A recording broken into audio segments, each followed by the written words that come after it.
Bonjour à tous, j'espère que vous allez bien. Bienvenue dans cette formation niveau avancé.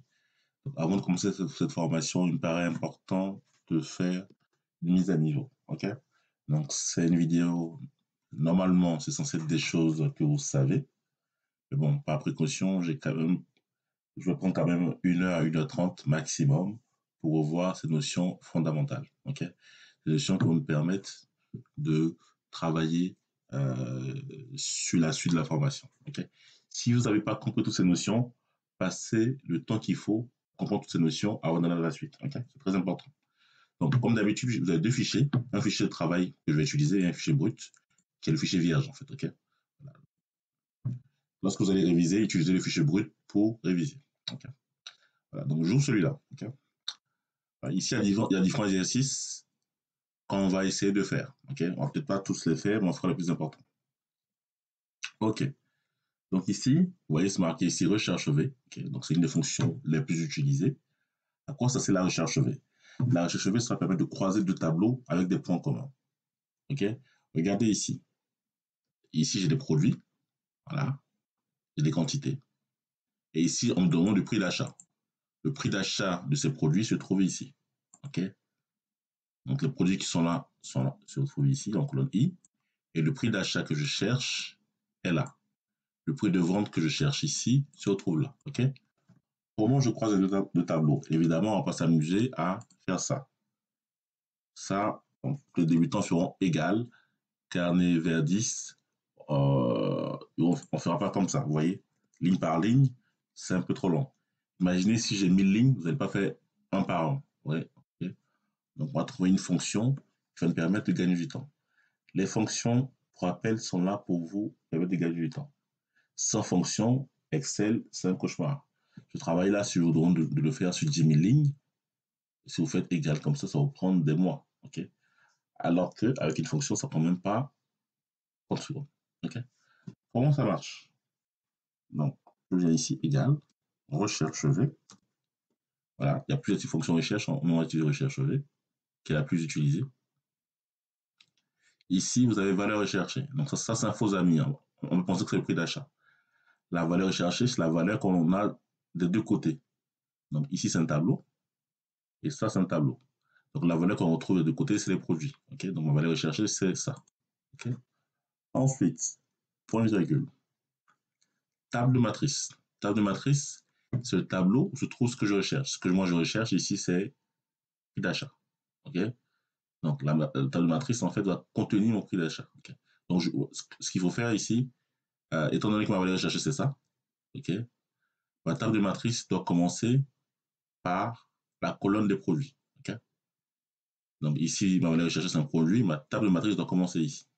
Je prends tout ça. Ok. Voilà. Ensuite, point virgule. Et là, ici, on me demande le numéro de la colonne. OK? Index colonne. Nous, on veut ici, le prix d'achat. Le prix d'achat, c'est la deuxième colonne de ce tableau-là. OK? La table de matrice, c'est ça. Donc, c'est I, J, K. Donc, les achats, c'est la deuxième colonne. Donc, ici, je mets 2, point virgule. Et ici, pour l'instant, vous allez tout mettre faux. OK? Faux ou 0, hein, ça dépend comme vous voulez, mais nous, on va mettre faux. Okay. Certains verront faux en entreprise, d'autres verront vrai.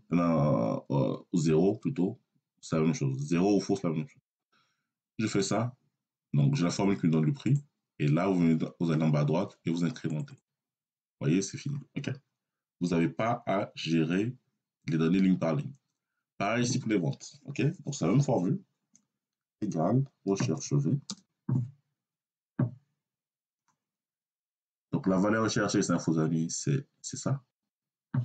C'est le produit comme tout à l'heure. Table de matrice, donc c'est tout ça. Sauf que là, on veut la colonne des ventes. C'est la troisième colonne. Point virgule, index colonne, je mets 3. Point virgule, je mets faux. Voilà. OK? C'est comme ça. OK. Donc ça, vous voyez, c'est bon. OK? Donc voilà un exemple de recherche. OK? Donc ça, regardez-le autant de fois qu'il faut. N'hésitez pas à vous documenter là-dessus. c'est une fonction qui est très importante. Ok, voilà. Nous, on l'a vu ici en quelques minutes. Mais si vous partez de 0, regardez bien. Ok, je rappelle que cette formation est faite pour les niveaux intermédiaires sur Excel. Ok, tout ça, c'est censé être des révisions. Ok, ensuite, donc, je vais vous montrer une notion fondamentale sur Excel. Ici, voilà, je fais forcément l'ordre. Donc, on a vu ça. Donc, on a vu du coup les ressources recherche. Voilà, maintenant, je vais vous parler des références absolues et mixtes. Okay, donc, qu'est-ce que c'est? Donc, ça, c'est ces fameux dollars là. La plupart d'entre vous, vous devez connaître. Bon, peut-être pas tout. Il y a 3 types de dollars en réalité. Les dollars vont permettre de gagner du temps. Okay, donc, cet exercice-là, c'est un exercice qui peut vous prendre des heures ou 30 secondes. Okay, si vous fonctionnez de façon scolaire, regardez ce que je vais faire. L'objectif ici, c'est de dispatcher ces 100 millions en fonction du pourcentage des commerciaux, le pourcentage des mois ici. Okay, donc, Thomas, par exemple, ici. Voilà, là qu'est-ce qu'on cherche ici? On cherche le budget de Thomas en janvier, tout simplement. Donc, j'ai besoin de ce montant-là, que je vais multiplier par ce pourcentage, que je vais multiplier par ce pourcentage. OK? Voilà, donc là, ici, vous avez, quand je vais cliquer ici, j'ai la barre de formule. Ici, j'ai le budget de Thomas. Mais le problème ici, c'est lorsque je vais tirer la formule, regardez ce qui va se passer. Voilà. Vous voyez, on a plein de valeurs bizarres. Okay, voilà, c'est normal. Pourquoi c'est normal?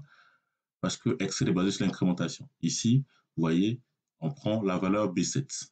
OK, lorsqu'on tire vers la droite, B7 deviendra C7, deviendra D7. D7, ici, j'ai rien. Donc, je fais rien, fois un pourcentage, fois ça. Évidemment, ça me donne 0. OK, ici, pareil, je fais ça, le vide, fois valeur, fois pourcentage, évidemment, il me dit qu'il y a un problème. OK, donc, vous voyez ici, on a un problème ici, c'est l'incrémentation. L'incrémentation, c'est qu'est-ce que c'est l'incrémentation?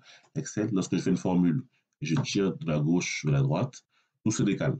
OK, là, en l'occurrence, regardez ici, j'ai B7, B7 c'est ça, et à côté, B7 devient C7, devient D7, alors qu'ici on est d'accord, je n'ai rien ici en D7. Okay, pas de valeur. Okay, j'en sais uniquement ça. Okay, donc on va trouver un moyen pour figer cette valeur. Okay,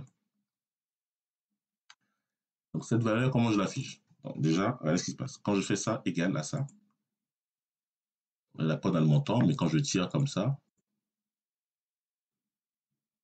vous voyez, on n'a plus rien. Ok, oui, on n'a plus rien. Ok, vous voyez, j'ai ça. Ok. Donc, comment je reste bloqué en fait sur. Je reviens en arrière, CTRL Z. Vous voyez ici j'ai B7 et après là, vous voyez, ça change. Ok. Comment je fais pour bloquer euh, mon B7? Donc, je viens ici, je fais égal à ça. Et là, je fais, ça dépend des ordinateurs, faites F4 ou FNF4. Ok, ça dépend des ordinateurs. Moi, avec mon ordinateur, je fais FNF4. Excusez-moi. FN, FNF4. OK, donc, vous voyez ici, là, j'ai figé en ligne et en colonne. OK, donc, quand je suis dans la colonne, et sur la ligne, vous voyez, j'ai tout le temps mes 100 000, 100 millions. Quand je fais ça en colonne, j'ai tout le temps mes 100 millions. OK, là, vous voyez, j'ai du B7 partout, autrement tout à l'heure. Donc là, les dollars servent à annuler totalement ou partiellement l'incrémentation. OK, voilà. Est-ce que vous comprenez? Donc tout à l'heure, j'avais B7, C7, ainsi de suite. Donc grâce à ça, j'annule partiellement l'incrémentation. Okay, donc,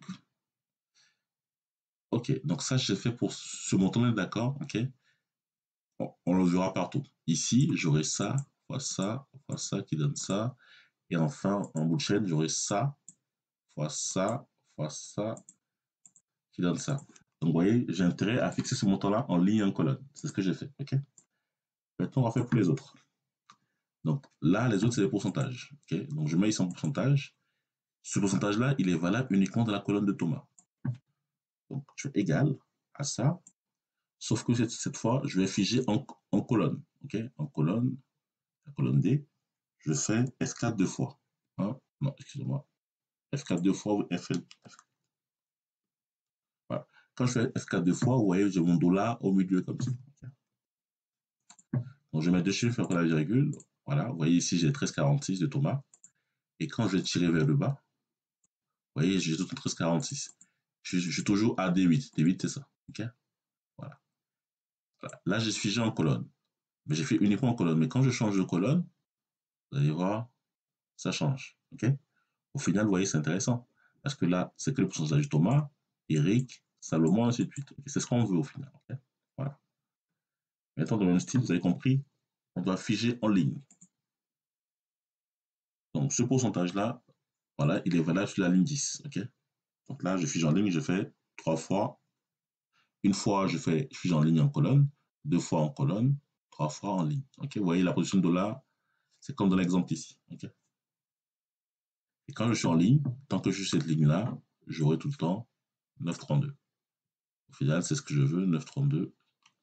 Et quand je descends, vous voyez, ça fait ça. Okay. Alors, là, on a. Ok, vous voyez, là, c'est bon. Là, vous voyez, c'est figé en ligne. Ok. Sur la même ligne, j'ai la même valeur. Ok. Voilà.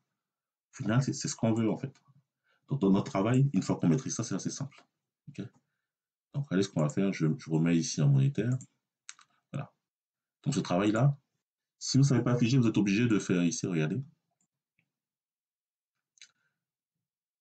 Ici, bon, ici j'ai. Attends, ici, j'ai 7 fois 12. J'ai 84 ici, 84 colonnes ici, cellules. OK? Donc, si vous ne savez pas figer, vous êtes obligé de faire une formule par colonne, 84 fois. Vous voyez, c'est assez long.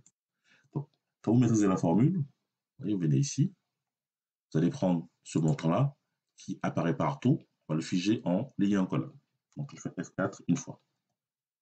Multiplié par ce pourcentage-là, qui est valable uniquement en colonne, donc F4 deux fois. Voilà. Vous marquez la position de dollar, multiplié par ça, qui est valable en ligne, donc F4 trois fois. Voilà. OK? Donc, vous voyez ici, si vous n'avez pas la position d'utiliser F4, c'est à vous de positionner les dollars vous-même. OK? Je ferme la parenthèse. Et là, vous voyez tout à l'heure, je n'arrive pas à incrémenter. Mais cette fois, comme j'ai bien figé, vous allez voir, je vais pouvoir incrémenter. Et ici, vous voyez, ma somme est bien de 100 millions, comme ici. Okay. Autrement dit, j'ai bien reparti mon montant en fonction des pourcentages des commerciaux et des mois. Okay. Voilà, simplement. Et ça aussi, c'est un chapitre très important. Je n'ai pas trop abordé dans la littérature sur Excel, mais impossible pour moi d'avoir un très bon niveau sans maîtriser ça. Voilà, on enregistre le fichier évidemment, travail. N'hésitez pas à répéter ça avec l'autre fichier. Hein. Je vous rappelle que le fichier brut ici, voilà, vous avez le fichier brut ici, sur lequel vous devez vous exercer. OK. OK. Donc, on poursuit. Donc, on a vu, qu'est-ce qu'on a vu? On a vu les références absolues et mixtes. C'est pas juste absolu, c'est mixte. OK. Absolu et mixte. Voilà. Donc, pour faire simple, en jaune, là, lorsque je fige partiellement, c'est mixte. Et là, absolu, c'est lorsque je fige totalement. Ligne colonne. Voilà. OK. Donc, ça, on le fera tout à l'heure, ensemble. Donc, je veux qu'on voie ensuite la fonction somme-si-ans. OK. Donc, somme-si-ans, c'est une des fonctions les plus utilisées pour des reporting, des tableaux de bord. OK. Voilà. À quoi ça sert? Donc, ça permet de faire des sommes avec au moins un critère. OK. Qu'est-ce qu'un critère? Vous allez voir ce que c'est simple, un critère. Ici, voilà, j'ai un tableau ici. On va voir différentes données. J'ai ici des dates, des pays, des continents, ainsi de suite. Okay. Ce qui m'intéresse, c'est le chiffre d'affaires. Okay. Je cherche le chiffre d'affaires de la Belgique. Mon critère, c'est la Belgique. Je cherche le chiffre d'affaires de l'Europe. Mon critère, c'est l'Europe. Vous voyez, c'est clair. Je cherche le chiffre d'affaires de la Belgique pour les t-shirts. Là, j'ai deux critères. Le pays Belgique et l'article t-shirt. OK. Voilà. En fait, un filtre, en fait, c'est un filtre, tout simplement. Okay. On peut le voir comme ça. OK. On va chercher le chiffre d'affaires ici de la Belgique. Donc, je mets ici volontairement. Je mets ici Belgique.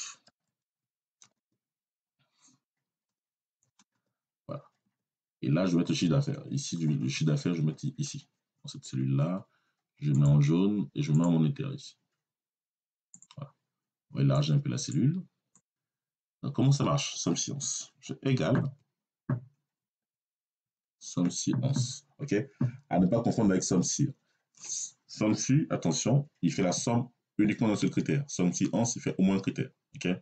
Donc, par définition, somme science inclut somme si. OK? Donc, moi, c'est la raison pour laquelle je ne montre pas du tout somme si à mes élèves, je montre directement somme science. Parce que ça inclut l'autre, en fait. Et lui, en plus, il faut mettre plusieurs critères. Somme science. OK?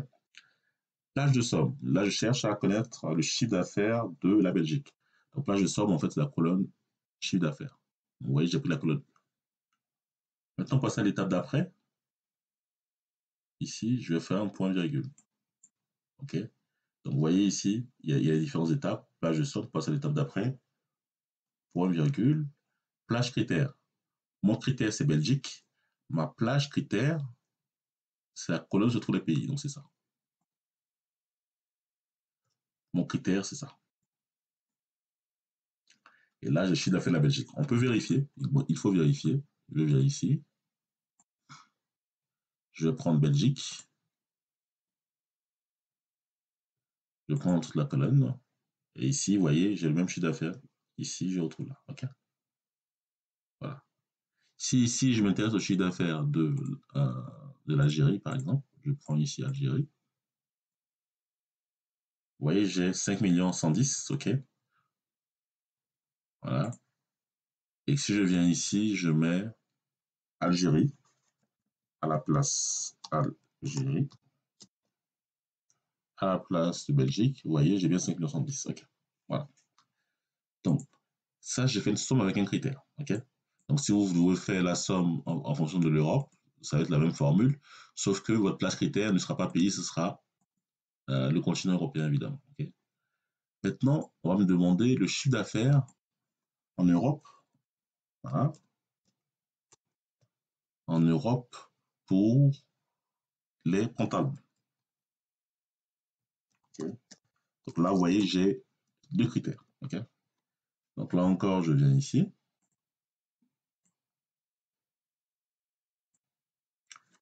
Voilà, je viens ici, je fais égal, somme, somme science, là j'ai deux critères.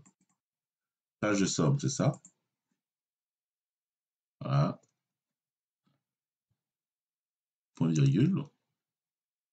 Plage critère 1. Mon critère 1, c'est quoi? Mon critère 1, c'est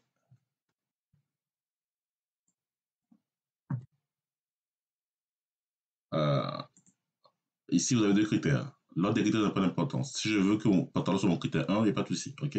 Pour le moment, je respecte le lien entre critère 1 et plage critère 1. Entre critère 1 et plage critère 1. OK? On parle du principe que pantalon soit mon critère 1. Peu importe. OK? Donc, si pantalon c'est mon critère 1, ma plage critère 1, ça va être quoi? Ça va être les articles. Point virgule, pas virgule. Je prends ça. Ensuite, vous voyez, ici, vous avez plage critère 2. Si mon critère 2, c'est Europe, ma plage critère 2, ça va être continent. OK? Voilà. Je fais une parenthèse comme ceci, et ça donne ça. Okay. Ici, vous voyez, j'ai mis Europe. Là, je mets Afrique. Ce sera évidemment un impact. Voilà, OK? Voilà, voilà. Donc, voici ici un bref aperçu de la fonction somme science. Voilà, je vais, évidemment, on ira beaucoup plus loin avec cet exercice-là. Donc, je vais effacer ça. Je passe. OK. OK. OK, super. Donc, ici, là, cet exercice-là, il va combiner les deux compétences que je vous ai montrées. Fonction somme science et aussi, je vais vous enlever le numéro pour l'instant. On va tout refaire. Somme science et ce qu'on a vu sur les références absolues. Okay. Voilà. Donc, pour ce travail-là, vous voyez, c'est un cas concret où on aura besoin des deux compétences. Okay. Donc, évidemment, ce qu'on a vu ici avec les références absolues, on peut les combiner avec des fonctions somme science pour recherche V, évidemment. Okay. Donc c'est ici, vous allez comprendre pourquoi on va le faire. OK. Donc ici, vous voyez, j'ai besoin de faire un menu de roulement avec les années. Donc, les années, où est-ce qu'on va les chercher? On va les chercher dans la base de données. Okay. Je vais vous montrer comment on remplit la colonne année ici. Comment je remplis la colonne année, concrètement? Donc, je fais une formule qui met les années. Donc, la formule, il y en a deux. Soit on fait la formule texte, soit on fait la formule année. On fera la formule année égale année. Je prends ça et je fais la parenthèse. Okay. Je viens ici, je vais incrémenter. Et là, vous voyez les années. Okay. Maintenant, je fais un menu de roulant avec ces années-là. Okay. Comment je fais un menu de roulant? Donc, je viens ici dans ma zone reporting, je positionne ici. Pour le menu de roulant, vous positionnez la cellule où vous souhaitez mettre le menu de roulant. Vous allez dans Données, Validation de données, Options, Liste. Et la source du menu de roulant, ça va être, ici en l'occurrence, c'est la colonne que j'ai créée. Donc, je me positionne en première ligne. Je fais CTRL-SHIFT. Shift, c'est la flèche au-dessus du contrôle qui va vers le haut. Je maintiens les deux, je fais flèche du bas en même temps. Vous voyez, il prend la ligne 2 à la ligne 2798. Okay, je ferme la parenthèse. Qu'est-ce qu'il me dit là? Il n'est pas content. Donc je reprends ma manip. Donc, je vais monter. Voilà. Je descends. Je fais la parenthèse. Et là, c'est bon. Okay, et là, vous voyez mon ligne de roulant. Okay, l'idée ici, vous voyez, quand je prends ici une année, là, je vais le chiffre d'affaires en fonction des pays, des articles et aussi de l'année. Okay, donc là, c'est une somme à 3 critères. Sauf que là, pourquoi j'aurais besoin de mettre $? J'explique avant de le faire.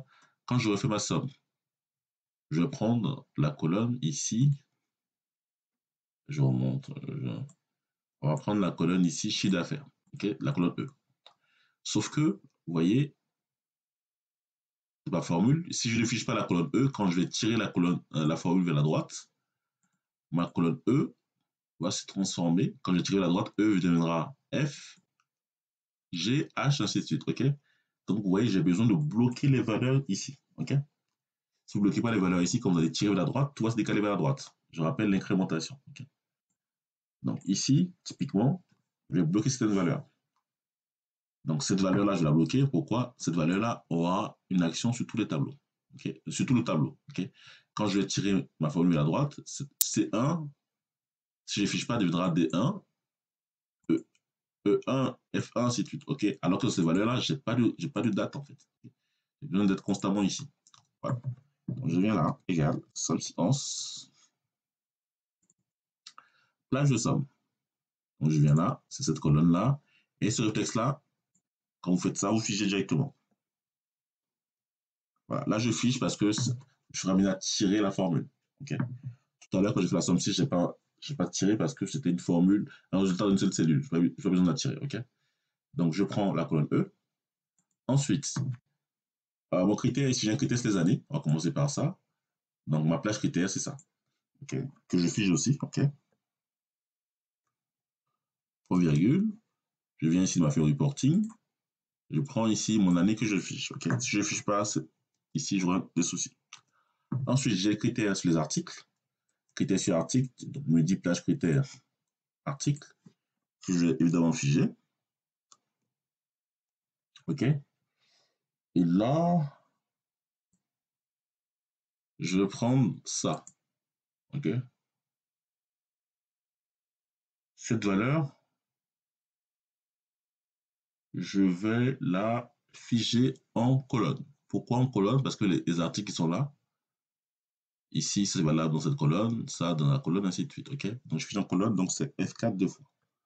Une fois ligne colonne, deux fois colonne. Ensuite, j'ai un critère qui se cache ici au niveau des pays. Les pays, les critères, vous voyez, c'est valable en ligne. OK. Donc, on va figer en ligne. Donc, je vais prendre la plage critère ici, qui est là, les pays, que je vais figer. Point virgule. Je reviens ici. Et là, je prends la Belgique que je vais figer en ligne. 1, 2, 3. Je ferme la parenthèse. Et là, vous voyez, maintenant, j'ai juste à incrémenter la formule. Comme ceci. Voilà, OK. Donc là, on me dit qu'en 2020, j'ai ce montant-là. Donc, pour 4 on va vérifier. Vous venez ici. 2020. 34 millions. OK. Voilà. Et grâce à la formule somme science, j'ai pu faire un petit reporting comme celui-là. OK. Et regardez ce qui se passe quand je change ici. Quand je change à ce niveau-là, vous voyez, mon milieu de roulant a un impact sur mes chiffres. Voilà. OK. Voilà, voilà.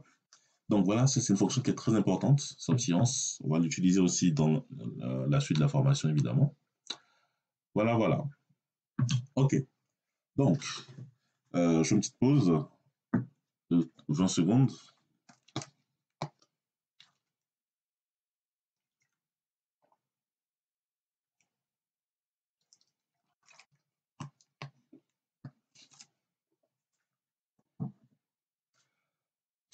OK.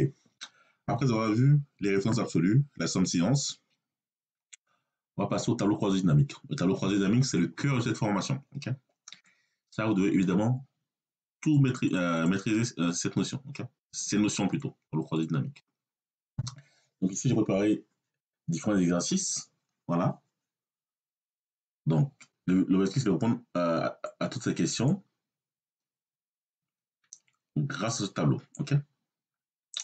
Donc, ce tableau, vous connaissez un peu. Qu'est-ce qu'on a? On a des dates, des pays, des continents, des articles. Ensuite, on a chiffre d'affaires, budget, ainsi de suite. Okay, voilà. Donc ici, on ne fera pas toutes les questions. Donc je vous laisser faire certaines questions. Donc ce qu'on fera, je vais mettre en couleur celui-là. Ok, on fera ça aussi.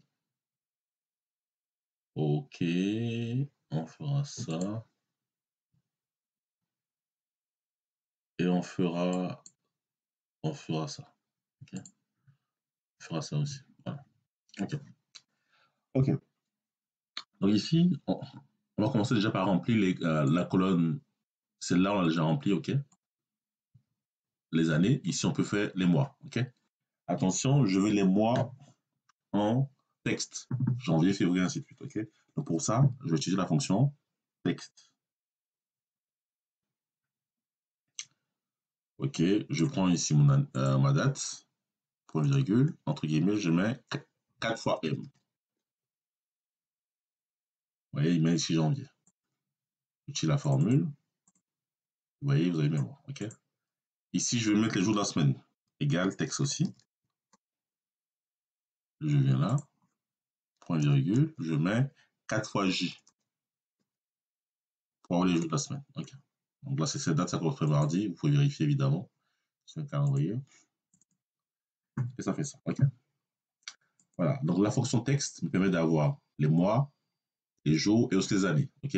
Bon, là, j'ai mis l'année, mais j'aurais pu utiliser la fonction texte et mettre 4 fois A. Ici, vous voyez, les mois, c'est 4 fois M. Ici, c'est 4 fois J. Pour information, lorsque vous travaillez en tableau de bord, je vous conseille plutôt de mettre 3 fois M. Okay, parce que du coup, c'est diminutif. Ça prendra beaucoup moins de place sur le graphique. Pareil ici pour les jours de la semaine. Je mettrai 3 fois J. Okay, donc, en travaillant en diminutif, en fait, pour faciliter le travail. Okay, pour avoir des graphiques plus élégants. Okay, parce que si vous mettez janvier ou janvier, vous voyez, janvier prend moins de place sur un graphique que janvier. Okay, voilà. Bon, bref, on poursuit. Donc ici, je vais m'intéresser au CA par continent et par pays. Ok. Donc le CA, c'est ça, par continent et par pays. Ok. Donc là, vous voyez, je suis en tableau structuré. Okay, le tableau structuré, là, il est déjà en tableau structuré, mais vous faites insertion. Et ici, vous voyez les grisés, vous faites tableau pour tous les tableaux structurés. Okay. Moi, je vous conseille de faire le tableau structuré pour les tableaux croisés dynamiques. Okay. Donc, quand je viens ici au tableau structuré, je n'ai pas besoin de tout sélectionner comme ça pour faire un tableau croisé dynamique. Okay, je vais juste cliquer dans le tableau. Insertion. Dans Insertion tableau croisé dynamique. Nouvelle feuille. On va l'appeler Q1. Question 1. Okay. Donc là, on va s'intéresser au chiffre d'affaires. OK, par continent et par pays. Donc là, vous voyez, ça monte au noir. Continent d'abord et en dessous pays. Et là, j'ai chez mon CA. Voilà. Donc là, vous voyez, on reprend la question.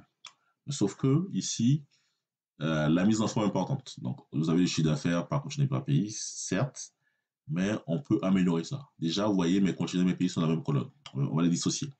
Je vais cliquer ici dans mon tableau croisé dynamique. Regardez ce qui se passe. Lorsque je clique là, j'ai pas accès aux options tableau croisé dynamique. Quand je clique ici, j'ai accès aux options. OK? Donc, je vais dans Analyse, dans Création plutôt. Et ici, vous avez Disposition de rapport, vous faites Afficher sous forme tabulaire. Et en faisant ça, ça va dissocier. Vous aurez une colonne pour le continent et une colonne pour les pays. OK? Donc, une fois qu'on a fait ça, vous avez la possibilité de changer la couleur. Voilà, vous avez deux types, les formats clairs et les formats foncés. On va prendre celui-là, changer un. Donc, ici, effectivement, ça paraît bien. Attention, par défaut, Excel range des données par ordre alphabétique. Afrique, Amérique, Asie, Europe. OK? Vous voyez, c'est par ordre alphabétique. Pareil ici au niveau des pays. Sauf que moi, je veux savoir quels sont les continents qui performent le plus. Donc, j'ai besoin de classer tout ça. Donc là, vous voyez, j'ai deux éléments en ligne. Ici, vous voyez, j'ai en ligne, j'ai continent et j'ai pays. OK? Voilà. Donc, c'est bon, vrai que comme c'est formation peu avancée, il y a des choses que je ne détaille pas. Bon, pour ceux qui découvrent les tableaux croisés dynamiques, ce que vous avez ici, le champ de croisé tableau croisé dynamique, en fait, est censé, cette vision, c'est cette vision-là qui me permet d'avoir ce tableau-là. Okay? Si je mets ici mes pays en colonne, vous voyez, mes pays apparaîtront là. Okay? Voilà. Après, évidemment, il faut choisir la bonne vision pour ce que vous voulez. Cette vision, vous voyez, elle n'est pas parlante. Elle ne parle pas beaucoup. Cette vision, ça parle beaucoup mieux. Okay? Généralement, le cerveau humain est plutôt adapté au travail en colonne, en ligne plutôt. Okay? Voilà. Évidemment, si vous avez trop de lignes, c'est intéressant. Il faut peut-être penser à mettre des colonnes. Mais la plupart du temps, on va privilégier le format de colonne. Okay? Voilà. Donc maintenant, je vais trier mes données. Okay? Parce que l'objectif, c'est de savoir qui est premier, qui est deuxième, et ainsi de suite. Okay? Je vais cliquer ici. Je vais dans données. Je vais trier de Z à A, dans le décroissant. Donc ici, j'ai Afrique, Europe. Voilà, vous voyez, c'est trié de façon décroissante. Les totaux de continents. Okay? Mais sauf que ce n'est pas le cas au niveau des pays. Donc, quand vous cliquez sur le total et vous triez, c'est tout le continent, il va trier uniquement les continents. Pour les pays, je viens ici, je fais la même chose, je trie de façon décroissante. Et vous voyez, il trie tous les pays. Okay? Voilà. Tout simplement. Okay? Voilà. Donc là, c'est la question 1. Voilà, on enregistre évidemment. Question 2. Là, on vous demande ici plutôt, hop, le CA par jour de la semaine et par continent. Okay? Le CA par jour de la semaine et par continent en 2021. Okay? Vous voyez ici, CA par jour de la semaine et par continent en 2021. Je précise ici le 2021, c'est important. Donc, je viens ici, insertion, tableau croisé dynamique. Voilà, nouvelle feuille. On l'appelle Q2, question 2. Et là, on a besoin du chiffre d'affaires par continent. Donc, je mets les continents ici. Mon chiffre d'affaires, je le mets là. Et par jour de la semaine. Si je mets les jours de la semaine ici comme ça, allez, vous voyez, cette vision n'est pas parlante. Vous voyez, c'est l'un des rares cas où j'ai besoin de mettre les données en ligne comme ça, en colonne. Vous voyez, là, c'est beaucoup mieux. Quel est l'avantage de cette vision? Ça me permet de comparer, en fait, pour chaque jour de la semaine, quel est le continent le plus performant. Okay? Et à l'inverse, le moins performant. Okay? Alors que lorsque vous avez cette vision, vous adaptez la vision en fonction du but recherché. Okay? Il n'y a pas une vision optimale, mais il y a une vision qui dépend de ce que vous cherchez. Okay? Donc là, ici, en l'occurrence, j'ai mon chiffre d'affaires par continent et par jour de la semaine. Vous pouvez inverser le sens pour ce que ça donne. Je mets ici les jours de la semaine et les continents. Voilà, pourquoi pas. C'est aussi une façon de voir. Moi, les deux ne me gênent pas. Tout dépend de comment vous lisez, vous souhaitez interpréter les données. Ok. Voilà. Donc ici, vous avez le chiffre d'affaires par continuer par jour de la semaine. Ok. Donc maintenant, si là, c'est une vision globale, hein, une vision de mes différentes années. Je précise que là, on n'a pas encore choisi le. Parce que là, il faut prendre en 2021. Pour rappel, ici, quand je fais ça, j'ai 138 millions. Ça correspond à mes quatre années. Okay, vous voyez ici, voilà. Comment je choisir uniquement l'année qui m'intéresse. Ok. Donc, mon, pour ceux qui sont dans la vieille méthode, pour utiliser les filtres. Je mets année en filtre ici. Et là, je choisis évidemment 2021 comme ça. Ok. Ceux qui sont dans la nouvelle école comme moi, vous pouvez cliquer ici, aller dans Analyse, insérer une chronologie. Une chronologie, c'est un filtre de date. Vous validez ici et vous avez ça. Ok. Et là, je me mets en année. Et là, vous voyez, j'ai 2021, 2020, ainsi de suite. Ok. Voilà. Et l'avantage de la chronologie, c'est que vous pouvez descendre. Là, je suis en année, mais je peux bien travailler en trimestre, par exemple. Là, c'est le premier trimestre 2021. Deuxième trimestre, ainsi de suite. Vous reprendre deux trimestres, ça fait un semestre, ainsi de suite. Ok. Voilà. Donc, je reviens ici. Vous voyez, je peux travailler en année, en trimestre, en mois et en jour. Ok. Voilà, tout simplement. Je reviens en année et je mets ici 2021. Voilà. Et là encore, vous avez le possibilité de changer la couleur de votre chronologie. Là, je mets du vert. Ici, le tableau croisé dynamique dans création. Je peux mettre aussi un vert foncé. Voilà. OK. Donc là, comme ça, vous avez une corrélation entre la chronologie en termes de couleur et le tableau. Voilà. On poursuit. Donc, question 3, qui est la plus complexe, entre guillemets. Part du CA chinois en Asie et dans le monde entier. Lorsque je parle de part du CA chinois, je parle de pourcentage. Combien vaut le CA chinois en Asie et dans le monde entier? Okay. Combien ça vaut? Donc, ici, pour ce faire, je vais revenir ici sur l'exercice là. Voilà. Donc ici, on aura Q1 et Q3.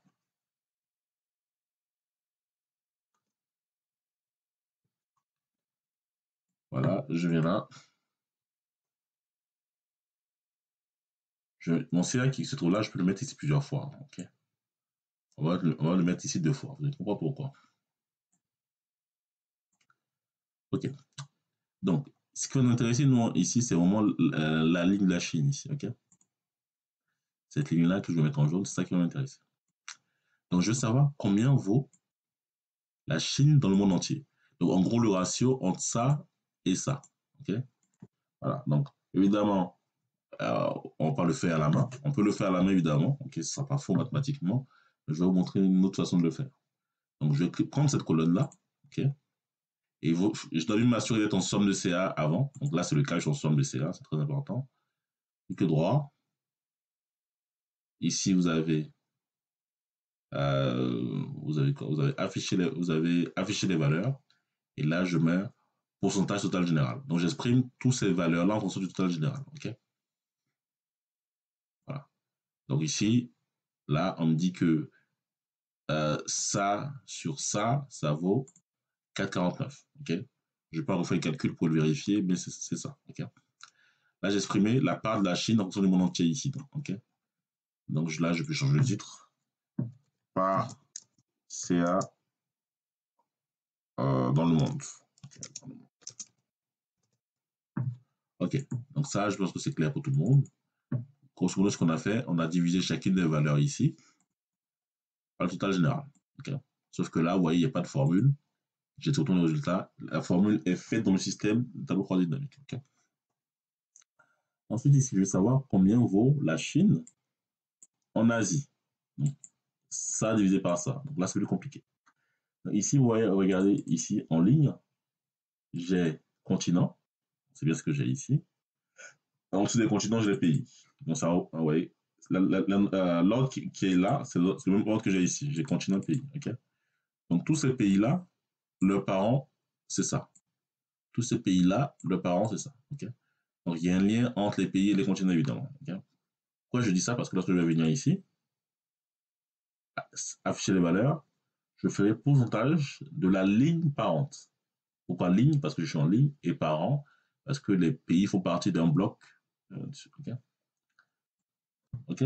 Donc ici, la Chine représente 66% de l'Asie. OK?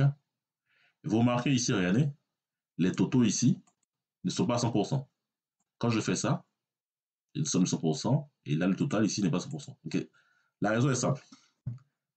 Tous ces pays-là, leurs parents, c'est l'Afrique, mais l'Afrique, son parent, c'est le monde entier. Donc c'est ça son parent. C'est normal que l'Afrique ne soit pas 100%. OK? Voilà. Donc, je sais que vous attend à voir ici 100%, mais non. OK? Voilà. C'est ça qui va expliquer le fait que vous ayez pas de 100%. Voilà, à ce niveau-là. OK? Évidemment, c'est le même pourcentage qu'on retrouve ici. OK? Voilà. C'est pas étonnant. Voilà, voilà. On poursuit. Ça, c'est des choses que vous devez bien revoir avant d'attaquer la formation de ce tableau de bord. Okay. Voilà. Donc, ensuite, ici, vous avez écart entre chiffre d'affaires et budget par pays. Okay. Là encore, ça c'est simple. Donc, je vais cliquer ici, je vais dans Insertion, tableau croisé dynamique. OK, nouvelle feuille. Et ici, je veux les pays. OK, je veux les chiffres d'affaires. Je veux le budget. OK.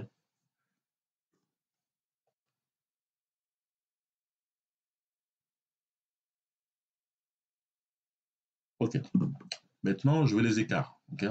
Donc, si je pars du principe que j'ai un niveau scolaire, bon, niveau débutant plutôt, sur Excel, je vais faire, du coup, je vais faire le réaliser, c'est B4, moins C4. OK. Et quand je tire comme ça donne ça. OK. Sauf que le problème ici, si je rajoute, ouais, j'ai deux problèmes. Le premier problème, c'est que j'ai pas la mise en fait dans le coordinamique. Et le deuxième problème, quand je rajoute ici un continent, vous voyez, ça ne suit pas. Donc, moi, non, j'ai mis n'importe quoi, en fait. C'est pas le continent que je dois rajouter. Je rajoute ici, par exemple, l'article. Vous voyez, la formule ne suit pas. Okay, cette formule ne suit pas. Okay. Cette méthode-là me pose problème. Donc, ce qu'on va faire, on va faire un champ calculé. Un champ calculé, c'est un calcul dans un tableau croisé dynamique. Donc, je viens ici, analyse, champ calculé. Donc, calcul, champ calculé. En fonction de votre version, vous voyez, ça risque d'être plus ou moins caché. Okay. Donc, si vous avez une version qui est différente de la mienne, les éléments vont être cachés. Mais vous aurez forcément du champ calculé. Donc, il faut bien regarder aussi. Alors, moi, je travaille avec la version Office 365, mais pour ceux qui ne l'ont pas, évidemment, la présentation peut être un peu différente. Écart. Mon écart ici va être égal. Donc, ici, ici, je vais mettre, qu'est-ce que je vais mettre? Je vais mettre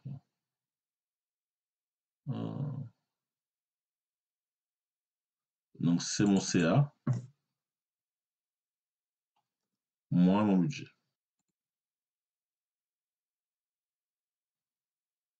Voilà. Et vous voyez ici, j'ai mon écart. Et là, quand je fais champ calculé, vous voyez, j'ai la mise en forme aussi. Okay. Si ici, je veux intégrer les articles, vous voyez, ça va suivre. Voilà, okay. Donc là, j'ai un écart de 61. Et en dessous, quand je fais la somme ici, vous voyez, c'est bien ce que j'ai ici. Okay. Donc là, j'ai réussi à décomposer mon écart. Donc 61 se compose de 19 000 moins 18 000 plus 57 000 plus 2900. Okay. Voilà. Donc, avec ça aussi, je peux même décomposer mon écart sans trop d'efforts. OK. Voilà. Donc là, c'est la question 6. Non, ici, plutôt la question 6. Voilà. Donc, pour information, ce que je vous montre en accéléré là, c'est un test, ce tableau croisé dynamique que je fais à mes élèves. Okay. Donc ça aussi, il faut passer du temps là-dessus. N'hésitez pas à faire des recherches complémentaires. Voilà. OK. Ensuite, c'est marqué montrer graphiquement l'évolution du chiffre d'affaires du nombre de commandes. OK, ça c'est un graphique qu'on va beaucoup utiliser dans la partie tableau de bord. Okay. Donc c'est l'évolution mois par mois avec mon nombre de commandes. OK. Donc je viens ici, insertion, tableau croisé dynamique. Voilà. Et là, qu'est-ce que je vais faire? Je vais vous mettre D'abord les mois, le chiffre d'affaires et à côté le nombre de commandes. OK? Donc ici, le graphique qui permet de voir ces deux en même temps. Vous cliquez dans le graphe ici, vous allez dans l'insertion, graphique recommandé. Et là, l'histogramme, il est bien, mais sauf qu'avec l'histogramme, je vois uniquement le nombre de commandes. Je ne vois, avec la courbe, vous voyez, je ne vois même pas le nombre de commandes. OK? Donc le graphique qu'il faut, en fait, c'est le graphique combiné. OK? Donc le graphique combiné, il est intéressant, il permet de montrer deux valeurs d'échelle différentes. Vous voyez ici, j'ai 12 millions en chiffre d'affaires et là, j'ai 12 000 en nombre de commandes. C'est normal que sur la même échelle, on puisse pas les voir. On va rajouter ici un axe secondaire.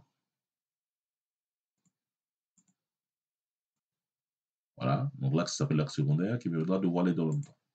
Voilà, ok, donc ça donne ça. Et à ce niveau, je vais enlever la légende. Voilà. Okay. Donc ici, vous avez les montants avec les zéros après la virgule. On va les enlever. Et ici, vous voyez, mes montants, ils sont collés comme ça. Donc je vais mettre le séparateur de milliers. Voilà. Ça permet de rendre mes montants plus lisibles. OK? Donc, vous voyez, ce travail-là, combiné aux chronologies qu'on a vu, je vais cliquer ici dans Analyse, je fais insérer une chronologie. Je valide. Là, vous voyez, je vous fais un début de tableau de bord. Là. Je mets ici en année. Quand je prends ici 2019, vous voyez, j'ai acheté 2019. OK? Voilà. Donc, j'ai combiné en fait ça à une chronologie. Je peux le combiner aussi à un segment. Un segment, c'est un filtre. OK, je vais venir ici, je vais dans Analyse, insérer un segment. OK? Chronologie et segment, c'est la même chose. Vous marchez des filtres. Chronologie, c'est un filtre de date et segment, c'est le reste. OK? Donc là, je vais prendre par exemple continent, pays et article. OK? Je vais prendre ces deux. Ces trois-là plutôt. Donc, regardez bien ce qui va se passer. Donc, je mets ici mes articles. Je réduis un peu ça. Continent, je le mets là en premier. Et ici, je mets les continents. Les pays plutôt. Donc là, je ne travaille pas sur côté design. Hein. C'est juste pour vous montrer. OK. Regardez, évidemment, il y a un lien entre les segments entre eux. Quand je prends ici Afrique, je vois uniquement les pays africains qui vont être proposés ici. OK? Quand je prends ici Amérique, vous avez uniquement ça. OK? Voilà. Ainsi de suite. Voilà. OK? Donc, peut-être, je vais peut-être faire. Attendez, je vais monter mon graphique ici pour que vous voyez bien les pays. Donc, les pays, vous voyez, ils sont sur une colonne, mais j'ai la possibilité, quand je vais dans segment, de mettre sur plusieurs colonnes. OK? Donc, je vais tirer un peu tout ça. Voilà. Je vais mettre en plein écran. Ou je fais un zoom arrière, c'est plus simple. Voilà. OK? Donc, quand je prends ici Afrique, vous voyez, il me propose que les pays africains. OK? Donc, vous voyez, il me grise en fait les valeurs qui ne sont pas concernées. Okay? Donc, ça, je vais vous montrer comment enlever ça. Comment, quand je fais ça, je n'ai pas besoin de voir Allemagne et tout, Bolivie, ça ne m'intéresse pas. Okay? Donc, comment j'enlève ces valeurs-là grisées? Donc, je vais cliquer ici, segment, paramètres de segment, et ici, masquer les valeurs sans données. OK? Voilà. Ça permet de un focus uniquement sur les valeurs de données. OK? Voilà. OK. Donc, quand je prends ici, donc les filtres sont quand je prends ici Afrique, je peux choisir les pays africains. OK? Cameroun, Burkina, ainsi de suite. OK? Ici, je cherche la performance des chaussures en Chine. Donc, je fais en 2021, je prends 2021, chaussures. Je vais ici, si je ne veux pas chercher ici, je mets Asie. La Chine, c'est en Asie. Ça a du malice et je prends ça. OK? Et là, il a cité de la Chine en Asie en 2021. OK? Voilà. En 2022, comme ça. Et là, je vois que j'ai un pic d'activité en fin d'année. Et en janvier, ici, j'ai une activité qui est assez basse. OK? Vous voyez, on peut facilement analyser comme ça. Je change d'article. Vous voyez? Voilà. OK? Donc là, ce que je vais faire, là, c'est vraiment une initiation au tableau de bord. Et le prochain tableau de bord qu'on fera ensemble, ça va être le tableau de bord ressources humaines. OK? Voilà. OK. Donc là, c'est question 7. Ok, ok. Donc voilà. Donc c'est tout cette partie-là. Ces deux questions, je les laisse les faire. Ok. Je vais les faire, mais envoyer une photo pour montrer le résultat. Il n'y a pas de souci. Ok. Voilà. Ok. Donc maintenant que j'ai fait ça, il va nous rester uniquement les fonctions logiques. Les fonctions logiques sont très importantes. Ça nous permet de traiter des problèmes. Là encore, il y a beaucoup d'exercices. Je ne vais pas tous les faire. Je vais faire l'exercice qui me paraissent les plus importants. Ok. Donc ici, je souhaite ici afficher mineur, majeur. Ok. Sauf que c'est une variable qui dépend de quoi? De l'âge. Ok. Donc là, les fonctions logiques permettent de traiter des problèmes. Ok. Donc je me reprends. Là, j'ai un problème qui est simple. J'ai un critère qui est l'âge, et j'ai deux possibilités, mineur, majeur. Ok. Donc si je parle longtemps de critères et de possibilités. Donc, lorsque vous avez un critère et deux possibilités, donc ici c'est la fonction si simple. Ok. Ce qu'on va voir ensemble. Donc, je fais égal si, j'ouvre la parenthèse, test logique. Test logique, c'est la condition que je vais vérifier. Donc ici, si l'âge dans ça, B3, est supérieur ou égal à 18, alors vous êtes majeur. Donc ça dépend des pays, hein. Voilà, mais la plupart du pays, 18 ans, c'est majeur. Point virgule sinon, vous êtes mineur. Vous remarquez que je mets des guillemets, voilà. Donc, c'est traduit en français. Si B3 supérieur à 18, ça veut dire si l'âge, ok. Donc, pour faciliter la lecture, lisez pas B3, lisez plutôt le titre de la colonne. Tout ça, c'est les âges. Si l'âge est supérieur à 18 ans, alors vous êtes majeur. Le alors, ce point virgule majeur. Pourquoi on met entre guillemets le majeur, c'est du texte. Sinon, deuxième point virgule mineur. Et vous fermez la parenthèse. Et là, vous avez juste à incrémenter la formule. Okay. Donc celui-là, je ne veux pas le faire. Mais en gros, ici, vous avez la moyenne, vous devez mettre qui est admis, qui est non admis. Okay. Voilà. Celui-là, par contre, je vais le faire parce qu'il est un peu plus complexe. Donc ici, vous avez les factures, les montants, les paiements et le pays. On vous demande ici, on relance les factures non payées de plus de 5 000 euros. Okay. Donc ici, c'est un cas un peu plus complexe que tout à l'heure. Dans le sens où là, j'ai plusieurs critères. On relance les factures non payées de plus de 5 000 euros. J'ai du mal à parler, à force de, je parle depuis une heure, désolé. Donc ici, vous avez un critère sur le paiement, vous avez relancé les factures non payées. Vous avez un critère sur le montant, de plus de 5 000 euros. Okay. Donc, lorsque vous avez deux critères comme ça, c'est l'une des deux formules qu'il faut utiliser. Soit ainsi et, soit ainsi ou. Okay. Sachant qu'aujourd'hui, il y a d'autres formules qui existent. Hein, okay. À l'heure où je vous parle, en 2025, il y a d'autres formules qui existent. Okay. Mais ces formules-là sont la base des formules logiques. Je peux vous montrer les bases. Voilà, est-ce que vous avez passé aussi conditions, aussi multiples, ça va être facile. Okay. Voilà. Ça, c'est les formules, des vieilles formules. Mais pour moi, c'est important de les connaître. Pourquoi je le montre aussi? Parce que vous n'avez pas tous les dernières versions d'Excel. Okay. Le C multiple est uniquement disponible sur le Office 365. Ceux qui ont des versions d'Excel un peu plus vieillots n'ont pas ça. Okay. D'où l'importance pour moi de travailler sur les anciennes fonctions. Si vous comprenez les anciennes fonctions, vous n'aurez pas du mal à comprendre les nouvelles fonctions. Okay. Les nouvelles fonctions sont beaucoup plus simples à utiliser pour moi. Okay. Donc voilà. Donc ici, c'est un CA ici, ok, dans la formule. Désolé, je suis enrhumé. Pourquoi c'est un CA? Parce que, regardez, là, je lance les factures non payées non payées ici de plus de 5 000 euros. Okay. Donc j'ai besoin que les deux critères soient remplis. Okay. Et quand les deux critères sont remplis, c'est un CA. Okay. J'ai deux critères. CA, c'est au moins deux critères, mais là, j'ai deux critères et je veux que tout soit rempli. Donc là, c'est un CA. Comment ça se construit? Égal, si, je la parenthèse, et là, je mets un et.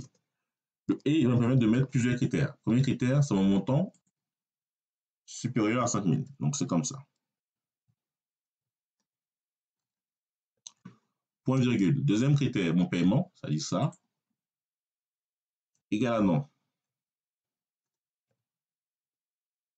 Je fais la parenthèse. Point virgule. Voilà, c'est vrai. Qu'est-ce que c'est? La valeur si vrai, c'est lorsque mes deux conditions sont validées. Quand les deux conditions sont validées, je mets à relancer.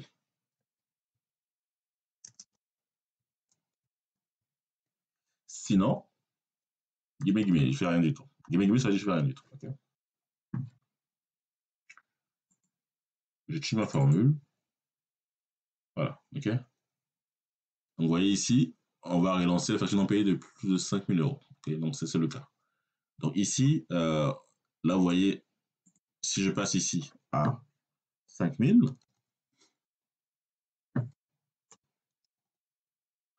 vous voyez, c'est pas relancé. Pourquoi? Certes, c'est non payé, mais ça ne dépasse pas les 5 000 euros. Vous avez plus de 5 000 euros ici, ok? Donc, il prend en compte les deux critères. Ici, à côté, c'est la même question, sauf qu'on rajoute ici France. Ok? Donc, ce qu'il faut faire, la même formule, on va la copier. CTRL-C, je viens ici, je fais CTRL-V. Et là, dans mon CA, dans mon E plutôt, je vais rajouter un autre critère. Pour rajouter un autre critère, je fais point virgule. Vous voyez là, c'est marqué valeur logique 2 parce qu'il y a deux critères. Point virgule ici. Et pays, je vais choisir France. Ça aussi, n'hésitez pas à répéter. Hein. Voilà. Je mets ça entre guillemets, comme ceci. Voilà, et je vais tirer la formule. Et là, vous voyez, il relance uniquement ceux qui sont en France. Là, c'est pas relancé, c'est l'Allemagne. Ça, c'est pas relancé, c'est l'Allemagne. OK? Voilà. Donc ici, je prends uniquement la France, et là, je prends tout le monde. OK? Voilà. Le CA permet de gérer au moins deux critères. Là, on va gérer deux critères, là, on va gérer trois. OK? Le CA, il faut remplir toutes les conditions. OK? Donc, ensuite, je veux faire celui-là. OK? Celui-là est très intéressant. Donc là, il faut bien lire l'énoncé. Une prime de 500 euros est accordée aux commerciaux qui en soient atteints 50 commandes, soit 30 000 euros de CA. Si pas de prime, fait apparaître pas de prime. Okay. Donc ici, on nous dit, pour avoir la prime, il faut soit le critère du nombre de commandes, soit les critères du chiffre d'affaires. Okay. Vous voyez ici, je vais besoin de remplir les deux. Okay. Donc là, c'est l'un ou l'autre, ou les deux en même temps, évidemment. Okay. Donc là, ça va être un si ou. Le si ou, vous êtes obligé de remplir tous les critères. Un seul critère suffit. Okay. Bon, je viens ici, je fais égal. Si, je mets un ou ici. Okay.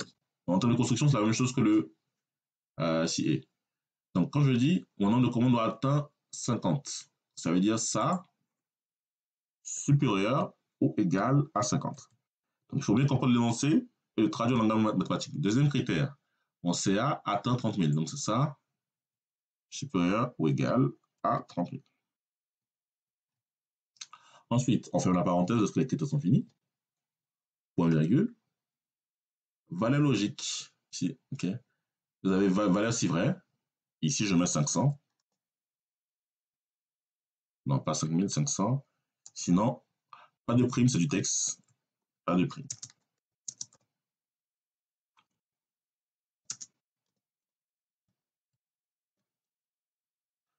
Je fais la parenthèse. Excusez-moi, j'ai mis trop de parenthèses. Et là, j'utilise la formule. OK. Qu'est-ce qui se passe si vous vous trompez ici? Vous mettez un si et à la place.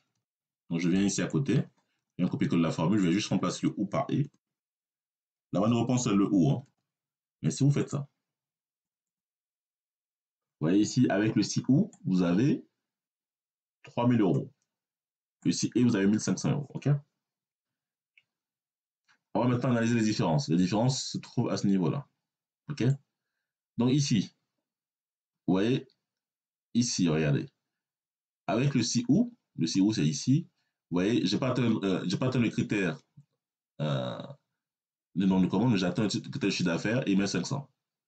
Alors que le CA, il faut valider les deux critères. Donc, ça va dépasser 50, au moins 50 et au moins 30 000. Okay. Pareil ici, il a atteint le nombre de commandes, mais n'a pas atteint le CA. Donc, avec le CA, ça passe pas. Le CO, ça passe. Okay. Donc, évidemment, vous voyez ici, sur quelques lignes, j'ai un impact déjà de 1 500 euros. Okay. Attention, il faut bien comprendre l'énoncé avant d'utiliser ces formules-là. Okay. Voilà. Okay. Donc, ça, je vais vous laisser le faire aussi. Okay. Je vais peut-être le faire avec vous, de toute façon. Je vais le faire avec vous, c'est pas très compliqué. On va faire celui-là ensemble, ok? Donc, oui, voilà, on va faire celui-là ensemble. Okay. On va tous les faire, il n'y a pas grand-chose, on va tous les faire. Donc ici, ok? Donc là, c'est le dernier exercice. On dit les grossistes bénéficient d'un taux de 5% à condition que le taux dépasse 10 000. OK? Les grossistes bénéficient d'un taux de 5% à condition que le hors-taxe dépasse 10 000. OK? Donc ici, c'est un cas où j'ai deux critères. Un critère sur le type de client. Grossiste, c'est un type de client. Il faut bien l'énoncer. Et aussi, j'ai un critère sur le montant hors-taxe. Donc c'est ça. Et là, je veux le taux de remise ici. OK? Donc là, c'est deux critères qui sont cumulatifs. Donc ça va être un si et. Donc je viens ici, égal, si, et ça égale à grossiste.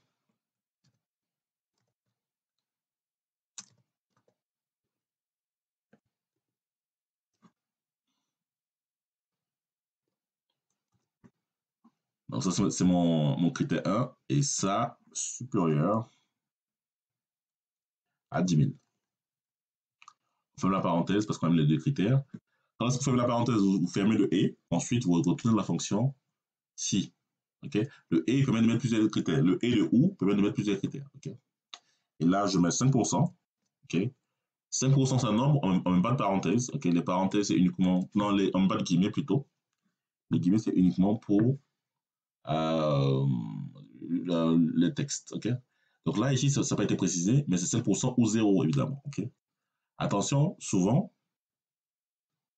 on ne précise pas la valeur par défaut. Okay? Donc là, c'est 5% ou 0. Okay?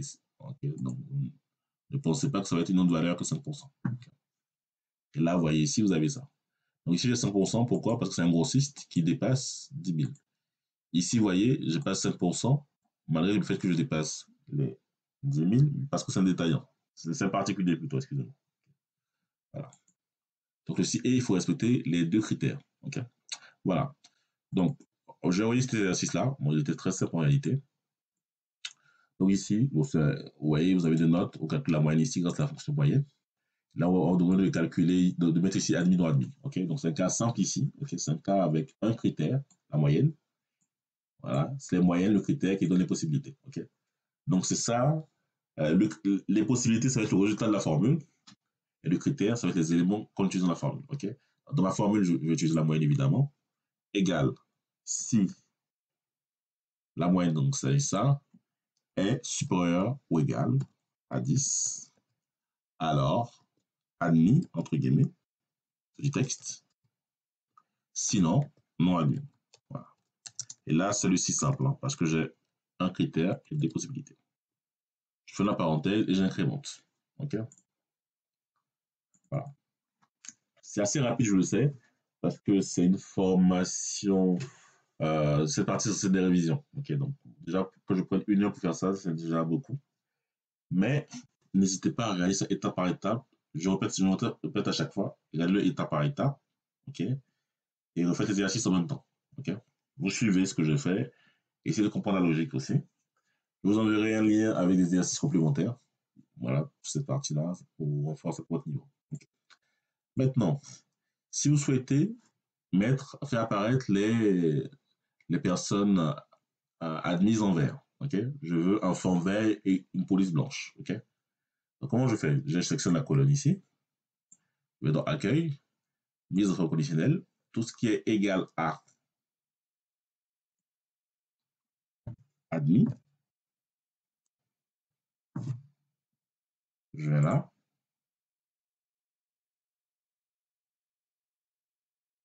Je viens là, je fais personnaliser. Remplissage ma couleur de fond, je vais mettre un vert foncé.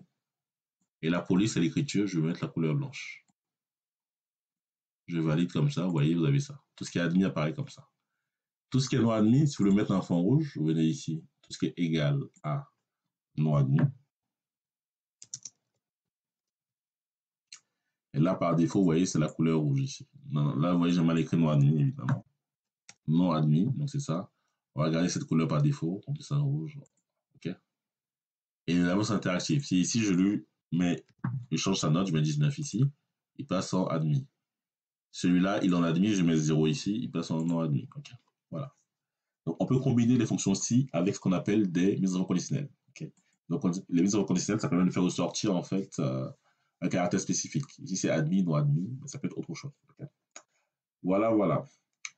Donc, pour résumer, les notions qu'il faut pour, pour être à l'aise avec le tableau de bord. Okay? Évidemment, il y a d'autres choses. Hein. Il y a le tableau croisé dynamique. Bon, ça, c'est la compétence importante. Okay? Il y a les fonctions si. Ça permet de traiter les problèmes. Okay? Il y a différents types de problèmes. Vous avez tout ici. Les problèmes avec un critère de possibilité. Les problèmes avec un critère et plus de trois possibilités. Okay? On n'a pas vu ça. N'hésitez pas à regarder sur Internet. Okay?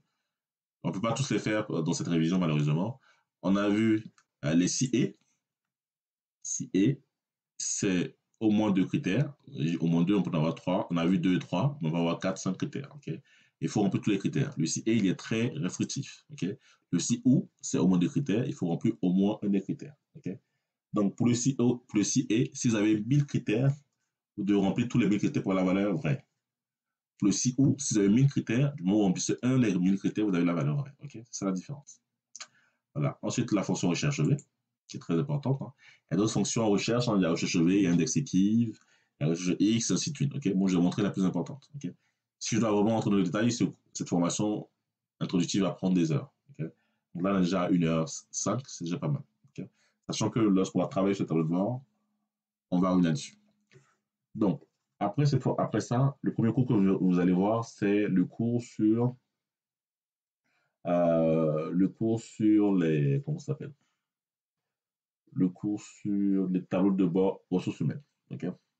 Donc, c'est un cours que j'ai déjà enregistré sur YouTube. Okay? Donc, ce que je vais faire, je vais le passer en privé comme les autres. Okay? Donc, les vidéos que vous allez regarder, c'est des vidéos en privé. C'est des vidéos qui ne seront pas accessibles à tout le monde sur YouTube. Okay? Donc, cette formation, je ne vais pas la refaire. C'est une formation qui fait 2 heures, je ne vais pas la refaire. Je vais la passer en privé pour être consultable uniquement par ceux qui payent les formations. Okay? Et après ça, je vais intégrer la formation, une formation sur tableau de bord comptabilité que je vais faire d'ici demain ou après-demain. Et vous aurez un package de plusieurs formations. Donc, vous aurez ça, la révision, entre guillemets, le package ressources humaines, le package comptabilité. Je vais vous faire ensuite des reporting. OK? Voilà. C'est une formation qui sera assez riche, ça va vous permettre vraiment de monter en compétence sur Excel. Voilà. À partir notamment de tableau de bord et reporting. Et pour ce faire, il faut bien maîtriser ces notions-là. OK? Donc, si vous maîtrisez tout ce qu'on a vu ici, vous allez voir que le reste est simple. Mais si vous ne maîtrisez pas ça et vous allez suivre l'autre chapitre, ça va être plus compliqué, évidemment. Okay? Voilà.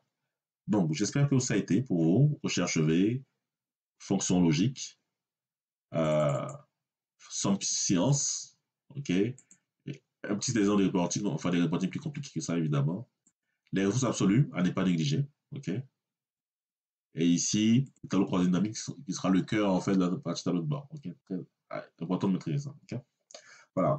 Ensuite, il y aura les graphiques, mais les graphiques, on verra ça pendant la formation. Donc, notamment le graphique en jauge, le graphique avec des personnages, tout ça qu'on verra un peu plus tard. Voilà. J'espère que vous avez aimé cette petite introduction. Passez du temps là-dessus. Moi, j'ai fait 1 heure là-dessus. Vous n'hésitez pas à passer 2-3 heures là-dessus. Okay? Voilà. Moi, je le fais rapidement. Je suis seul, sans question, donc je vais très rapidement. Mais vous, prenez le temps. Voilà. Je ne suis pas pressé. Les vidéos sont consultables tout le temps. En e-learning. Prenez votre temps. Je ne suis pas pressé. Quitte à faire cette formation, bon, elle va peut-être faire moins de 10 heures ou en 10 et 15 heures. OK? Si vous faites ces 10-15 heures-là en 2-3 mois, vous passez chaque week-end là-dessus, c'est très bien. OK? Après, j'ai fait 10 heures que de faire 10 heures là-dessus. OK? Passez du temps là-dessus pour bien comprendre les mécanismes, faire des tests, ainsi de suite. OK? Voilà, c'est tout pour moi. Je vous souhaite bon apprentissage. Vous allez commencer par la vidéo sur les. Après ça, ça va être la vidéo sur le tableau de bord aux semaines. Voilà, je vous dis à très bientôt.